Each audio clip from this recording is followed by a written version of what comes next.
Fala, minha galerinha do sétimo ano. Meus amores, tópico de estudo para hoje, regra de 3 composta, ainda fazendo parte da unidade 4, que corresponde à parte de razão e proporção do teu livro, né?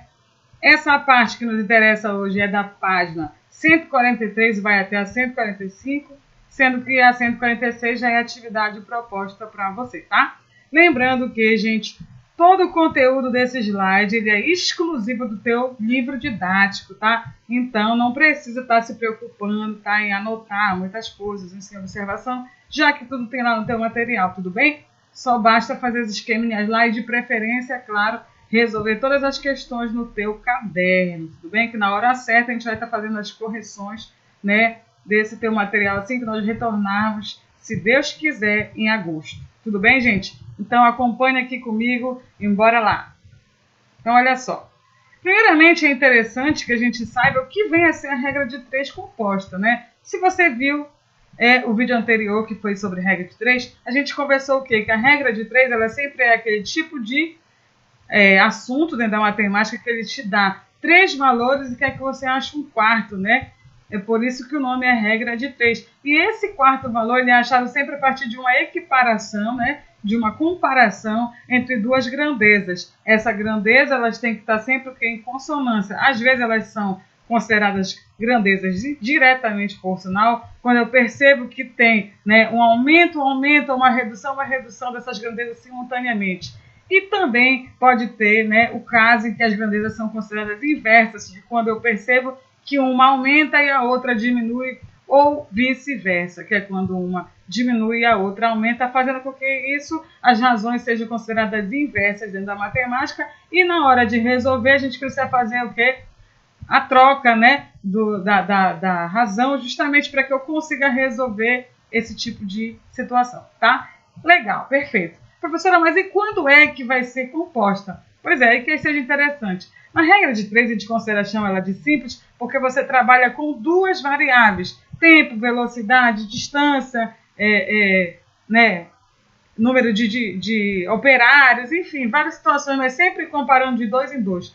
Já a regra de 3, o que vai acontecer? Ela já vai ser tipo de situação que vai resolver a partir de 3 comparações, 3 grandezas, ou seja, agora, além de você trabalhar com 2 variáveis, né, você vai trabalhar de 3, 4, 5 e por aí vai. Como vocês então estão no sétimo ano, quase sempre é 3, 4 no máximo que vocês trabalham. A regra de 3 composta com muitas assim, ela não é tão estudada ainda na tua série, tá certo? Tanto é, como eu falei, a gente vai ver a composta, mas é a simples mesmo que nos interessa mais, justamente pelo nível de dificuldade que a gente também está ainda no sétimo ano, tá certo? Então, esse tipo de problema que vai resolver a partir de 3 regras, 3 regras de 3 simples, a partir de 3, vai ser considerada de regra de 3 composta. Professora, como assim 3, né, equiparações, 3 grandezas? Olha só esse exemplo. 40 operários, olha, imagina uma obra, ele diz que 40 operários fazem um trabalho em 6 dias, trabalhando 4 horas por dia, tá? Ou seja, tem uma obra que ela foi feita em 6 dias, os trabalhadores trabalhavam o quê? 4 horas por dia, em 6 dias e 40 operários no total. Aí ele pergunta, olha aí, como é que é a regra de 3. Quantos operários fariam o mesmo serviço se fossem 12 dias trabalhando 8 horas? O que você consegue enxergar? Está aumentando o número de dias, está aumentando a quantidade de carga horária de hora. O que vai acontecer com esse número de operários? Basicamente é isso que ele quer saber, tá? Mas antes da gente colocar isso aqui, eu coloquei uma definição um pouco melhor para você de como que vai ser o procedimento, né, para que nós podemos calcular aí as regras de 3 composta. Então, olha só, para resolver um problema que envolva mais de 2 grandezas, que é no caso da regra de 3 composta, devemos inicialmente colocar os dados em uma tabela, como eu já falei para você que às vezes a tabela vem montada e às vezes é você que tem que criar uma tabela, tá? Em seguida, analisar, né, se as grandezas são diretas ou inversas. Isso justamente por quê? Porque quando ela é direta, não altera a ordem lá da razão. Mas quando é inversa, você precisa trocar a posição, né? Colocar a grandeza inversa na parte da fração. E, por fim, as grandezas sejam o quê? Caso elas sejam diretamente proporcionais, mantemos o que é a ordem das frações, do jeito que está escrito no problema fica. E caso elas sejam inversas, que eu estava falando agora, devemos inverter a ordem da grandeza. sempre analisando o que as grandezas em relação àquela que tem a incógnita. Já já, isso que eu estou falando aqui para ti vai ficar muito mais claro, tá? Olha só, então, esse exemplo aí da questão anterior, já colocando no nosso quadradinho, na nossa tabela. Então, olha o que eu tenho. Ele fala que você tem 40 operários. Olha, as nossas grandezas seriam operários, uma coluna para operários, uma coluna para dias, uma coluna para horas. Olha aí, 40 operários fazem uma obra em 6 dias, gastando 4 horas. E aí ele pergunta, que eu botei um quadradinho, uma interrogação, que vai ser nosso X. Quantos operários, que eu não sei ainda, podem trabalhar 12 horas em 8 dias? Perfeito? Nosso primeiro passo, depois que monta a tabela, é analisar se a grandeza é direta ou inversa, porque não vem na tua questão. É por isso que é considerado um pouco difícil esse assunto. Por quê? Porque você que tem que saber aprender a analisar, tá? Como é que eu faço a nossa análise? É como se fosse, olha que interessante, a grandeza composta, gente, na verdade ela vai ser uma composição de mais de uma grandeza simples. Percebe que eu tenho 3 frações, 3 comparações? Então, olha o que você vai fazer. Você vai sempre isolar a variável que tem a fração, né? No caso, a grandeza, melhor dizendo, que tem a variável, que aqui vai ser o x, como eu falei para você. E nós vamos fazer comparações com as outras duas como se fossem 2 grandezas simples. Ou seja, esqueça por enquanto essa hora por dia aqui, ó, e vamos analisar só operário e dia. E aí a gente vai fazer a seguinte pergunta para saber se é direta ou inversa. Se eu tiver 40 operários e eles fazem 6 dias, se eu aumento o número de dias, tu acha que eu vou precisar de mais ou menos operário para trabalhar?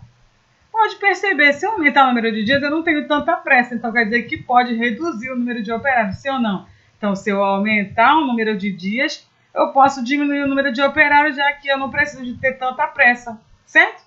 Então, como uma está aumentando e a outra diminuindo de acordo com a nossa análise, então a gente vai considerar essa grandeza aqui de diretamente proporcional e a gente vai escrever assim, ó, como as grandezas operários e dias são inversamente proporcionais, inversas, o que vai significar? Então, na hora de montar a razão dela, em vez de ficar 6 sobre 12, você já escreve como a razão inversa, que vai ser o quê? 12v sobre 6. Você já inverte ela porque ela é considerada uma grandeza inversa. Então, você faz o inverso da original, tudo bem? Bora analisar nosso segundo caso. Agora, a gente vai comparar operários com horas. Vamos lá. Se 40 operários fazem uma obra em 4 horas, se eu aumentar essa quantidade de hora para 8, eu vou precisar de mais ou menos operários. Mesma coisa, né, gente? Se eu estou aumentando o número de horas trabalhadas, então eu não preciso de tanto funcionário assim. Então, pode ser que ele possa reduzir. Então, novamente, essas grandezas são consideradas inversas, tá? Então, como elas são as grandezas operários e horas inversas, então quer dizer que a minha razão inversa, ela de eu escrever, em vez de 4 sobre 8, vai ficar como? 8 sobre 4. Lembrando que nas grandezas inversas, elas têm que ser invertidas na hora de ser resolvida. Isso aqui ainda não é a resolução, é só análise. Fazendo, por fim, as nossas devidas conclusões, lembra como é que monta? Ó, você vai pegar a grandeza, que é a de x, e vai deixar ela isolada de um lado da igualdade. Pode perceber que a grandeza de x, volta aqui, é essa, ó, 40 sobre x. Ela fica sozinha para o lado da igualdade, olha aqui, ó, 40 sobre x. E o que você vai ter que fazer com as outras 2 ou 3 que aparecer? Você simplesmente vai multiplicar as 2 razões. Qual razão? Essa aqui, 12 sobre 6, que é de operário com dias, e a outra, operários com hora, 8 sobre 4, já fazendo as inversões, olha aqui. Perceba? Então ficou 40 sobre x igual a 12 sobre 6, que multiplica 8 sobre 4. Daí, o que a gente vai fazer? Antes de começar a aplicar a propriedade fundamental, a propriedade fundamental só pode ser aplicada, gente, quando eu tenho apenas uma razão, uma igualdade e outra razão. Não pode ter 2, como nesse caso. Então, nesse sentido aqui, o que nós teremos que fazer primeiro? Primeiro, a gente vai fazer o quê? Ajeitar essa parte aqui. Como? Multiplicando essa fração, tá? Lembra lá? Quanto é que dá 12 vezes 8? Multiplicação de fração. Multiplica o numerador com o numerador, denominador com o denominador, certo? Se eu fizer 12 vezes 8, dá 96, perfeito? Se eu fizer 6 vezes 4, 24. Legal. Uma vez que está nessa forma aqui, ó, uma fração, uma igualdade, uma fração, virou uma proporção. E para resolver a proporção, eu faço o quê? Multiplico em cruz, né? Fazendo o x da Xuxa aí, ó. Então ficaria, ó. Mas nesse caso, eu poderia também fazer uma coisa interessante, olha aí, ó. Se você perceber, gente, ó, que esse lado da fração que você fez, essa divisão for exata, eu te oriento a dividir, que é para reduzir os cálculos. Mas se você também não quiser, pode multiplicar direto que dá certo. Então, é isso que eu fiz, ó. Como 96 dividido para 24 é 4, eu resolvi. Lembra que aqui embaixo do 4 não aparece é 1, então usando a propriedade ficaria, ó, 4 vezes x, 40 vezes 1, que é o próprio 40. Como eu quero achar o valor de x, tá multiplicando esse 4, ele passa o quê? Dividindo. E ao dividir eu cheguei em 10. Significado desse 10 pra gente? O que vai acontecer? Serão necessários somente 10 operários para fazer aquele serviço lá de 12 horas, trabalhando, fazendo em 6 dias, trabalhando em 8 horas. Não é isso que ele pediu na questão? Olha lá, volta lá. Quantos operários? 10, trabalhou 12 dias fazendo em 8 horas. Seria o quê? Resposta final, 10, né? 10 operários. Pode ver como realmente foi menos. Tudo bem? Segunda questão. A mesmo procedimento, olha. Em 3 horas, 2 torneiras despejam, né? Depois ajeita aqui, despejam, tá? E não desejam, 2.100 litros de água. Então, quantas horas serão necessárias para que 5 torneiras despejem 7.000 litros de água? Tudo bem? Então, olha o que vai acontecer. Minhas grandezas, tempo, torneira e volume água, e litros, tá? Então, daí vai ficar, ó, 3 debaixo de hora, 2 debaixo das torneiras, 2.100, que é o volume da água. O que ele quer saber?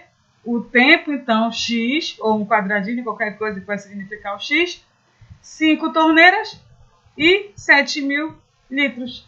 Com isso, novamente, agora eu vou analisar cada uma das grandezas com a grandeza que tem a variável, que é o nosso x. Então, vai ficar assim, ó, 3 torneiras, ó, 2 torneiras despejam, ó, bora ler daqui para ficar mais fácil, ó, 2 torneiras despejam em 3 horas uma certa quantidade de litro. Então, eu aumentando para 5 torneiras, o que vai acontecer com o tempo que você despejar lá? Vai aumentar ou diminuir? Com certeza vai diminuir, né, gente? Mais torneiras jogando água lá, menos tempo eu vou gastar. Então, essa grandeza lá é o quê? Inversa. Como é que vai ficar? Pelo fato dela ser uma grandeza inversa, na hora de escrever, eu tenho que escrever como? Em vez de 2 sobre 5, fica 5 sobre 2. Perfeito? Porque a grandeza tempo e número de torneiras aí são inversas, tá? Analisando agora para hora, tempo e volume, o que eu tenho?